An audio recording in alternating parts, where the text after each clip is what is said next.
보도록 하겠습니다. 하나님 말씀 함께 읽으시겠습니다. 에베소서 2장 4절부터 7절입니다.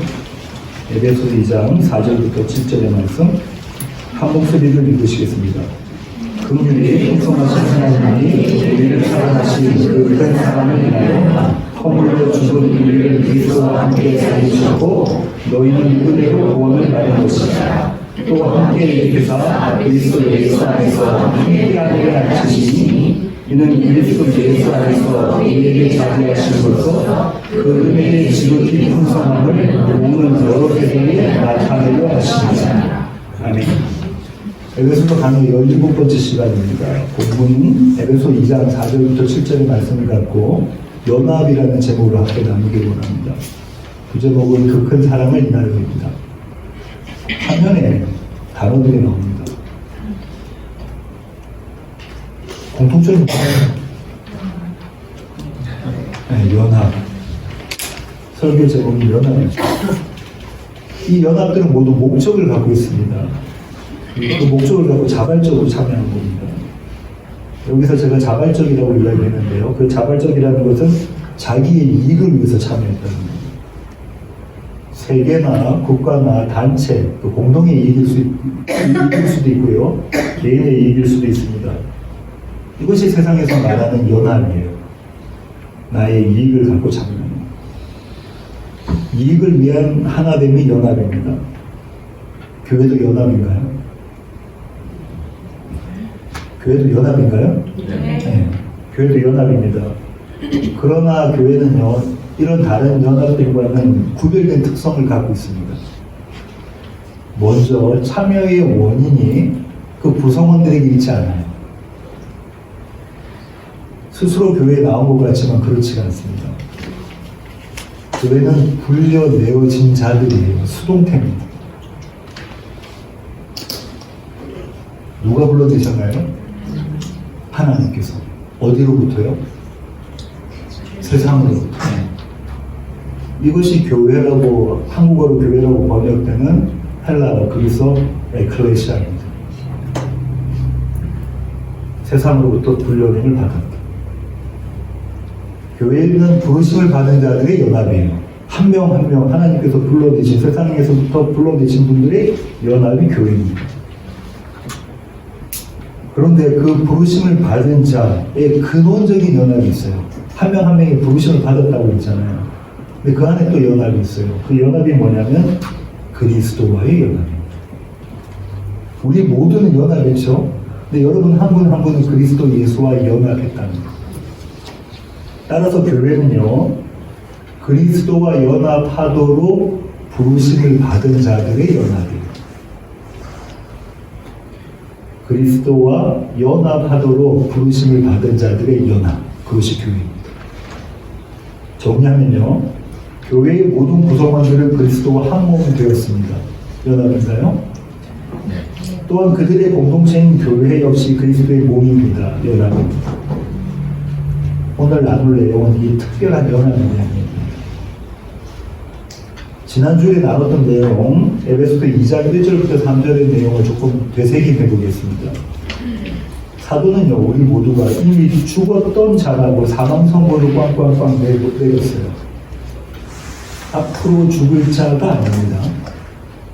이미 죽은 자예요.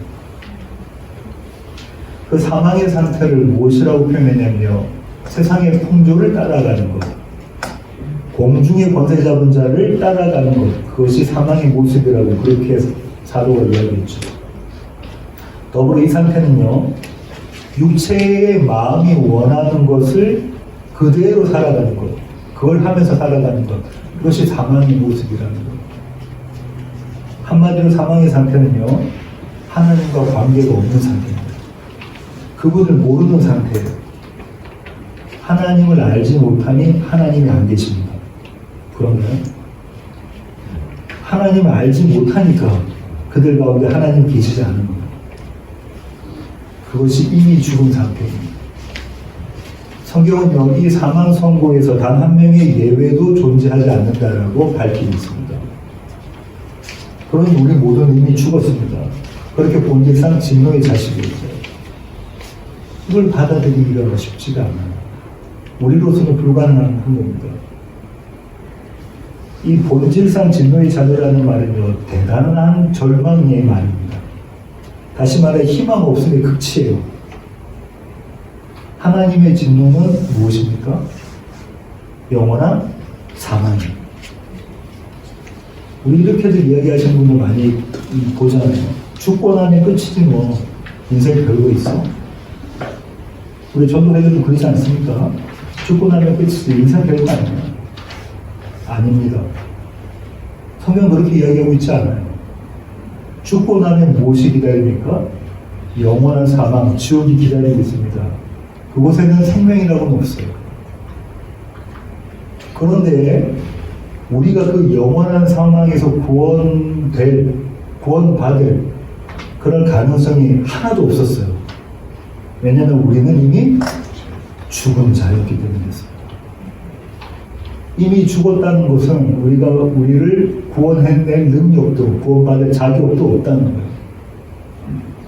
에스겔의 마름대 환상을 잘 이야기해 주겠다고 지난주에 말씀드렸죠. 이렇게 빛이라고는 조금도 없는 어둠, 그리고 절망 가운데 있는 절망, 이것이 하나님의 진노이고 하나님의 저주예요. 구약성경의 마지막이 무슨 단어로 끝난다고요? 저주. 말라기의 히브리어 맨 마지막 단어가 저주입니다. 여기까지가 지난주에 나눴던 이야기예요. 이렇게 이야기, 우리의 절망 가운데 있는 모습, 우리의 사망 가운데 있는 모습을 사도가 다 이야기하고 난 다음에 4절에 그러나를 갖다 붙입니다. 그러나. 지난주에 말씀드린 것처럼 그러나라는 것은요, 앞뒤가 상반되는 내용일 때 사용하는 접속사예요. 제가 한번 이렇게 예를 들어볼게요. 집사님 오늘 입으신 자켓이 참 잘 어울리십니다. 헤어스타일도 멋있고요. 제가 누굴 보고 말씀드리는지 모르시죠? 그 사이에 그러나를 넣을 수 있습니까? 넣을 수 없어요. 그러나는 완전히 상반되었을 때 넣을 수 있는 접속사입니다. 에베소서 2장 1절부터 3절과 4절부터 7절이 완전히 다른 일이에요. 그래서 그 안에 그러나가 들어간 거예요. 그 사이에. 신학자들은 그래서 이렇게 이야기합니다. 이보다 더 크고 놀랍고 의미심장한 그러나는 없다. 실 같은 어둠에 무엇이 비쳤다는 겁니까? 빛이 비쳤다는 거예요. 그것이 요한복음 1장 이야기입니다. 최고의 극적인 반전이에요. 왜냐하면 도저히 불가능한 일이, 있을 수 없는 일이 일어났기 때문에 그렇습니다. 그 기이한 일이 뭐냐면요, 창조주가 피조물을 향해서 하신 일이에요. 그 놀라운 일이 죄 없으신 분이 죄뿐인 자들을 위해서 하신 일입니다. 그 말도 안 되는 일이요, 당신과 원수된 자들을 하나님이 사랑하시고, 이런 그러나 뒤에 미루어왔던, 지금까지 사도가 1절부터 3절까지 미루어왔던 주어가 끝에 나와요. 그 주어가 무엇이라고 했죠? 누구라고 했습니까? 하나님. 우리 개혁개정 더더욱 그렇게 잘 번역을 해놓지 않았어요. 그러나 하나님. 이 하나님은 어떤 분이십니까? 4절을 다시 한번 볼까요? 함께 읽으시겠습니다. 긍휼이 풍성하신 하나님이 우리를 사랑하신 그 한 사람을 위하여. 사도는 이 하나님을 어떻게 소개합니까? 긍휼이 풍성하신 분. 누구를 향한 긍휼입니까? 우리를 향한 긍휼.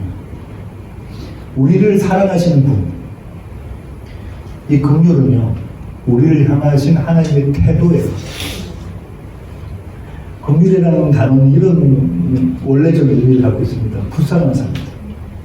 그들을 향해서 안타까운 마음 갖고 동정심 갖고 있고 불쌍히 여기는 마음이 긍휼입니다.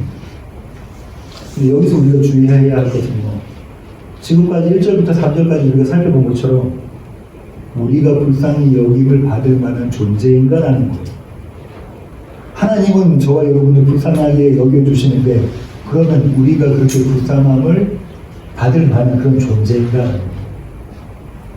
아닙니다. 왜냐하면 앞서 말씀드린 것처럼 우리는 하나님과 원수 되었기 때문에 따라서 종교적 입장에서 보면, 세상에서 말하는 모든 종교가 이야기하는 그 종교적 입장에서 보면 기독교는 절망의 종교입니다. 내가 정성을 다해가지고 지극정성으로 뭔가 이룰 수 있는 게 없어요. 열심을 내어서 우리가 도달할 수 있는 길이 없습니다. 다른 종교는 그렇지 않습니까? 내가 지극정성으로 열심으로 뭔가를 얻어내려고 하죠. 기독교는 그렇지가 않아요. 그래서 종교학자들은 기독교가 절망의 종교라고 얘기합니다. 그런데요, 성경은 기독교가 유일한 희망이라고 이야기합니다. 기대 정도가 아니고 확신이라고 이야기합니다. 왜냐하면 우리가 아닌, 우리의 노력과 지극정성과 열심이 아닌 하나님의 사랑, 그 큰 사랑이 원인되었기 때문에 그렇습니다. 하나님의 사랑은요, 죄인들을 위해 행하신 그분의 일하실 동기예요. 하나님의 사랑이 뭐라고요? 죄인들을 위해서 일하시는 그분의 동기란 말이에요. 그래서 성경은 이렇게 표현합니다. 로마서 5장 8절입니다. 함께 읽으시겠습니다. 우리가 아직 죄인이었을 때 그리스도께서 우리를 위하여 죽으심으로 하나님께서 우리에 대한 자기의 사랑을 확신하셨습니다. 우리가 언제인데요? 아직 죄인이 되었을 때. 그리스도께서 우리를 위해서 죽으심으로 하나님께서 우리에 대한 사랑을 확증하셨습니다. 요한일서 4장 10절은 이렇게 이야기합니다. 함께 읽으시겠습니다. 사랑은 이것이니 우리가 하나님을 사랑한 것이 아니고 하나님이 우리를 사랑하사 우리를 속하기 위하여 화목제물로 그 아들을 내려주셨습니다. 우리는 우리가 하나님을 사랑했다고 착각한다고요. 사도 요한이 이렇게 해요. 우리가 하나님을 사랑한 것이 아니라 그분이 우리를 사랑하셨다. 그 하나님의 긍휼과 사랑이 가득한 하나님의 은혜가 베풀어진 겁니다. 그것이 4절과 5절에 나와요. 하나님의 사랑과 긍휼이 가득한 은혜가 베풀어진 것이 4절과 5절에 나오는데 누구에게 베풀어졌냐면 허물로 죽은 우리에게. 5절 상반절 그렇게 시작하죠. 허물로 죽은 우리를. 그것이 1절부터 3절까지 담고 있는 단어입니다. 구절입니다. 따라서 우리의 구원은요, 하나님의 은혜의 결과라는 거예요. 그러면 그분의 은혜가 무엇입니까? 이 질문에 답하기 전에 은혜의 성격을 살펴볼 필요가 있어요. 은혜는 선물입니다. 맞습니까? 그래서 은혜는 수요되는 거죠. 우리는 수요받는 거고요. 그냥 받는 것 정도로 우리가 이야기하기가 쉽습니다. 왜냐하면 은혜가 선물이라고 하니까. 이렇게 이야기되면 하나님 은혜가 공짜가 돼요. 하나님의 은혜는 공짜입니까? 맞는 말이에요. 자칫 이것이 값싼 은혜로 비칠 수가 있습니다. 그래서 본헬퍼 목사님이 이렇게 말씀하셨어요. 하나님 입장에서 내가 너희를 비싸게 샀다. 내 아들이 그 대가이다. 이 내용이요. 오늘 본문에 있는 사도의 표현에서 암시되어 있어요. 7절을 다시 한번 보시면요. 그 은혜의 지극히 풍성함을 이렇게 나와 있죠. 여기서 지극히라고 번역된 단어는요. 분사형 동사예요. 이게 사실 동사예요. 동사는 움직임을 나타내는 겁니다. 그런가요? 동적인 개념을 갖고 있어요. 그러니까 이 지극히라는 단어를 동적 개념에 적합한 단어로 바꿔 쓴다면 열심히. 또 지극히라는 단어는 어떤 뜻 갖고 있냐면요. 하나님의 능력과 관계가 있습니다. 그분의 뛰어나심, 그분의 엄청나심, 그분의 탁월하심 이런 것이 이 단어 안에 담겨져 있어요. 합쳐서 생각해 보면요. 그 은혜의 지극히 풍성함은 하나님이 뛰어나고 엄청나고 탁월한 열심으로 만들어진 넘치는 은혜라는 거예요.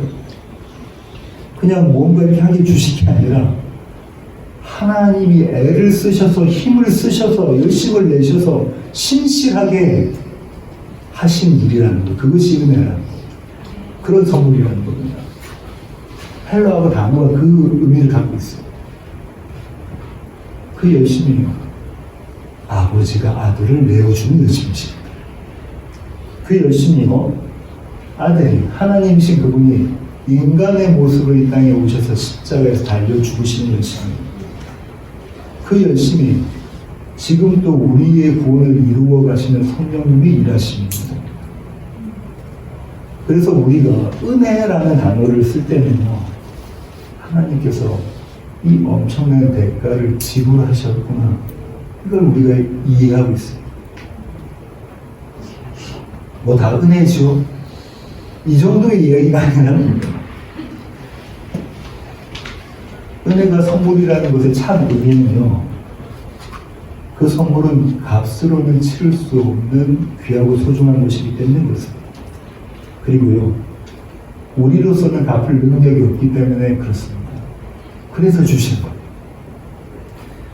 이처럼 하나님의 은혜라는 이 단어 안에는 하나님의 희생, 그분의 노력, 그분의 열심, 사랑, 자비, 공의, 그 밖에 하나님의 하나님 되시는 모든 속성이 다 들어가 있어요. 이 은혜 안에. 그 은혜로 주어진 것이 무엇이냐면요, 은혜의 내용이 무엇이냐면 함께 살리셨고 함께 일으키사 함께 하늘에 앉히십니다. 여기가 본동사가 나와요. 이 세 개가 본동사입니다. 함께 살리셨고 할까는 한국어로는 두 단어잖아요. 헬라어로는 한 단어입니다. 접두사가 붙어 있어서 함께 수라는 접두사가 붙어 있어서 한 단어예요. 사도가 여기까지 쭉 달려오고선 이 본동사를 설명하려고 한 거예요. 함께 살리셨고 함께 일으키셨고 함께 하늘에 앉히셨다. 죽은 자를 살리셨고 사망에서 일으키셨으며 하늘에 앉히셨다. 누구를요? 허물로 죽은 우리를.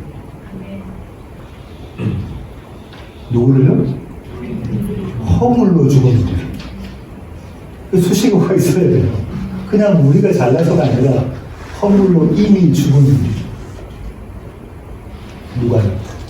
하나님. 우리를 그리스도와 함께 어디에 올리셨다고 하는 거죠? 하나님에 올리셨다. 하나님 보좌 옆에 우리를 앉히셨다는 거예요. 그래서 로이드 존스 목사님은 이 구절에 대해서 이렇게 이야기하십니다. 모든 진리 가운데 최상의 진리요, 가장 높은 영광이요, 가장 값진 일이다. 이 진리를요, 사도 요한은 그의 묵시록에서 기록했어요. 2장 3장이 소아시아에 있는 7교회에 예수님께서 하시는 말씀이시잖아요. 라오디게아 교회에 하시는 주님의 말씀 가운데 이런 구절이 나옵니다. 계시록 3장 21절입니다. 함께 읽으시겠습니다. 이기는 그에게는 내가 내 보좌에 함께 앉게 하여 주기를 내가 이기고 아버지 보좌에 함께 앉은 것과 같이 하리라. 역시 이곳에서도요, 교회가 그리스도와 함께 하나님 옆에 있는 그 보좌에, 하늘 보좌에 앉아있다라고 이야기하고 있습니다. 앉히셨다고 그죠? 근데 미래형이에요, 시제. 그 조건이 붙었어요. 그 조건이 뭐죠? 이기는 그에게. 너희가 이기면 이걸 주겠다라는 거예요. 이 세상에서 믿음을 잘 지켜내면 이라는 거잖아요. 앞선 설교들에서 나눈 것처럼요, 계시록은 2장 3장만 보시면 안 되고요, 4장 5장 같이 보셔야 된다고 말씀드렸죠. 2장부터 3장은요 지상입니다. 역사, 시간입니다. 4장 5장은 천상입니다. 그죠? 그 다음에 묵시고요, 영원이에요. 다시 말해서 2장, 3장, 4장, 5장 같이 보면 이렇게 됩니다.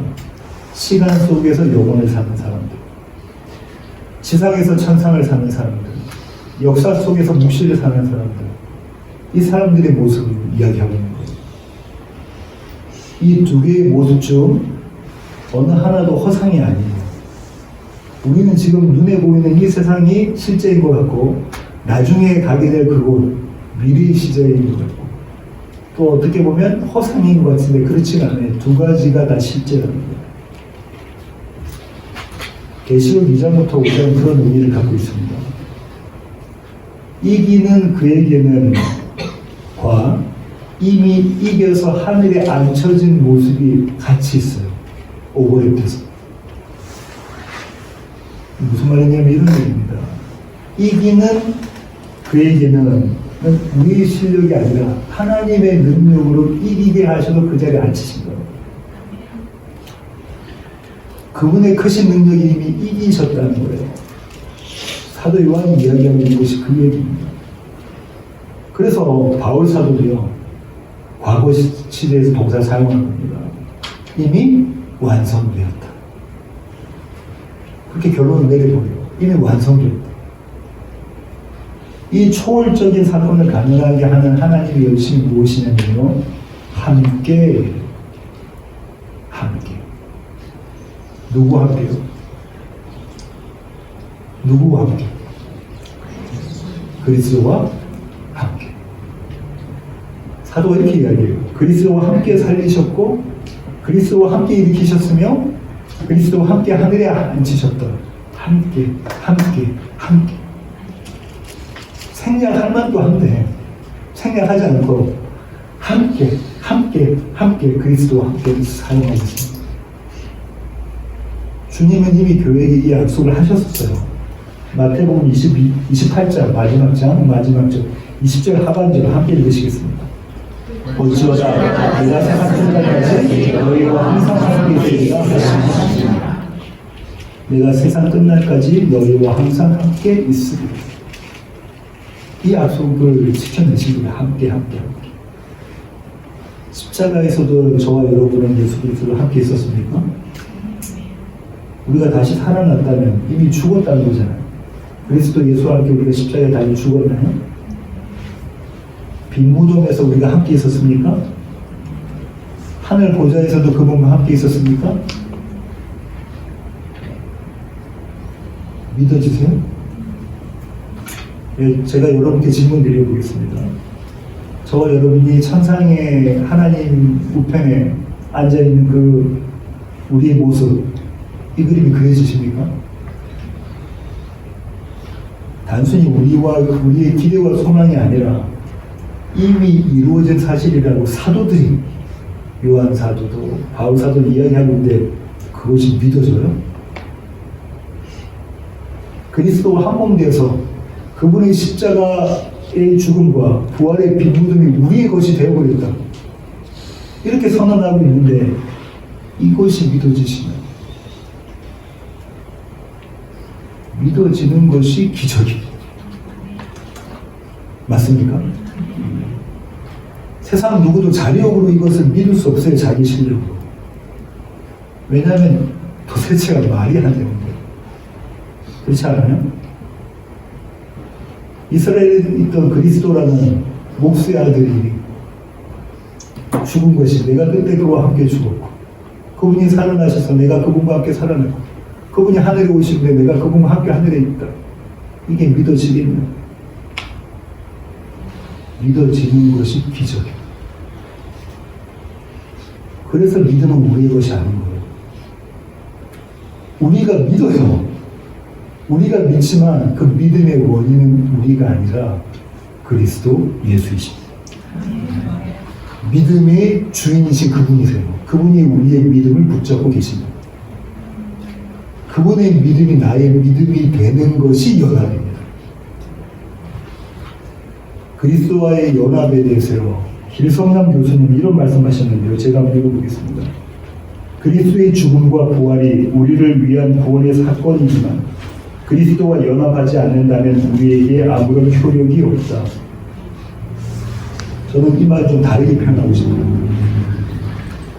하나님은 당신의 백성들을 반드시 보내계신다. 당신의 아들이신 그리스도 예수와 연합시키시고. 다시 말씀드립니다. 하나님은 당신의 백성들을 반드시 구원해내신다. 그의 아들이신 그리스도 예수와 연합시키시고. 여기까지가 오늘 본문의 내용입니다. 이 본문을 적용해 볼게요. 사도는요, 우리의 구원이 이미 완성되었다고 선언하고 있어요. 그런데 우리는 왜 이 모양입니까? 이런 생각 해보지 않으셨어요? 나는 왜 이 모양입니까? 여러분은 오늘 어떻게 살고 계십니까? 지금부터 제 얘기를 좀 해보겠습니다. 아시다시피 지난 화요일에 이사를 했습니다. 거의 한 달 동안 짐을 쌌어요. 와보신 분들은 알아요. 짐이 많은 거, 그죠? 아직 짐을 다 정리하지 못했습니다. 집이 난장판입니다. 이사하느라 무리를 했는지 며칠 전부터 오른쪽 어깨가 말썽했어요. 움직이지 않고 가만히 있어도 아파요. 며칠 동안 잠도 제대로 자지 못했어요. 지난 금요일에 침을 맞고 왔고 화요일에 또 맞으러 갑니다. 아내가 아프다고 얼굴을 찌푸리고 인상을 쓰고 있으니까 아내가 저한테 이런 말을 합니다. 주일에 교회 가면 얼굴을 인상을 찌푸리지 말고 팔자 펴면서 이게 마음대로 되나요? 포베드룸 아파트에서 투베드룸으로 오겠습니다. 정리가 쉽지 않겠죠. 작은 데서 큰 데로 가면 정리가 쉽습니다. 반대로 오니까. 사용하던 책상이 원래 2개 있었는데 1개를 줄였습니다. 서재도 원래 서재가 있었는데 리빙룸으로 옮겼어요. 1층, 2층, 3층 있는데 오르락내리락 계단을 올라가고 왔다 갔다 합니다. 힘이 듭니다. 몸이 아프니까 더 짜증이 나요. 집이 조금만 더 컸으면 서재가 있었으면 좋았을 거 하고 불평을 합니다. 이미 다 알고 이사를 했어요. 그런데 그런 불평이 남아요. 광야에서 불평을 일삼던 이스라엘 백성이 제 모습이에요. 이런 모습을 제가 여러분한테 고백을 하잖아요. 우리 목사님 참 한심하다. 그렇죠, 한심합니다. 목사님이 어떻게 그런 걸 가지고 그렇게 사소한 걸 가지고 이렇게 실패하실 수 있습니까? 라고 핀잔 주셔도 제가 할 말이 없습니다. 제가 그렇게 형편이 없어요. 그런 저에게 사도가 지금 외친 거예요. 그러나 하나님이 허물로 죽은 우리를 그리스도와 함께 살리시고 그리스도와 함께 일으키사 그리스도와 예수 안에서 함께 하늘에 앉히시니 저에게는 이 선언이 복음이에요. 왜냐하면 제가 제 모습을 알거든요. 제가 아니라 하나님이 하시는 일이 일어나는 거예요. 얄팍한 제 믿음이요 수시로 곤두박질 칩니다. 조그만 상황에서도 곤두박질 쳐요. 그러면 하나님의 신실하심은 변함이 없으십니다. 그것이 하나님의 영원이에요. 하나님, 어떤 하나님이요? 그러나 하나님 그분의 영혼 속에 저와 여러분을 두십니다. 하나님이 하나님의 영혼 속에 저와 여러분을 두신다거나 그분이 그리스도와 함께 우리를 연합시키십니다. 이것이 은혜예요. 복음을 안다고 하는 목사예요.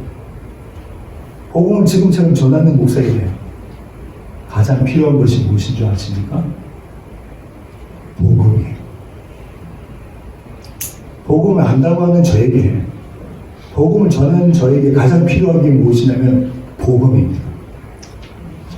복음 없이는 한 발자국도 내디딜 수 없는 자가 바로 저예요. 이런 제가 언제 가장 기쁘고 즐거울까요? 언제요?